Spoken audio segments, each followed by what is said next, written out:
Okay, to do my version of Slim and World Chicken Tikka Masala, first thing I'm going to do is 200 grams of natural 0% fat natural yogurt. 200 grams.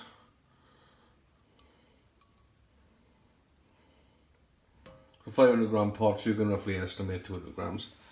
We need 5 tablespoons of natural fat-free fromage frais. So that's one, another 4 to go in. Right, we'll go for 1 heaped teaspoon of tomato puree.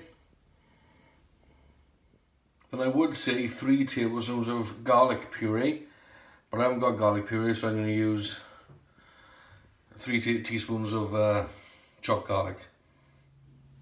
We need half a teaspoon of crushed cardamom pods.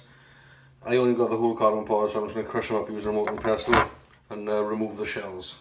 In with my crushed cardamom. About half a teaspoon of turmeric. 1 tablespoon of ground coriander. 1 teaspoon of ground ginger. 1 teaspoon of ground cumin. 3 teaspoons of chili powder. 1 teaspoon of Tikka curry powder. I got the medium heat here. 1 teaspoon of garam masala. And a tablespoon of chopped coriander leaf. Now just give all this a good mix together till it ends up looking like this. The chicken tikka masala is considered to be Britain's national dish. There's some dispute to where it originated from. Some people say India, some people say Pakistan, but there's a lot of evidence that suggests that it came from Scotland. I'm just going to add in now about 150 millilitres of chicken stock. Give that another mix.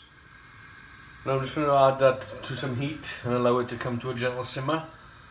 In the meantime, I'm going to get my wok and add in some chicken along with fry light. So here's my wok. I'm going to be using garlic fry light. You can use whatever fry light you want. Just give it a good coat in there in the fry light. And I'm going to add my chicken. You can use ready cooked chicken and you can add it straight into there. But mine's uncooked, so I'm going to fry it off first. So there we go, I'm just going to brown off this diced chicken.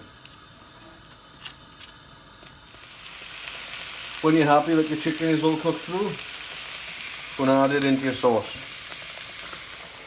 And just give that a good mix together. Cover it up and let it simmer for 10 minutes and the sauce will thicken up. I got some of the microwavable pilau rice here. And I'll just scoop the chicken tikka masala onto the plate.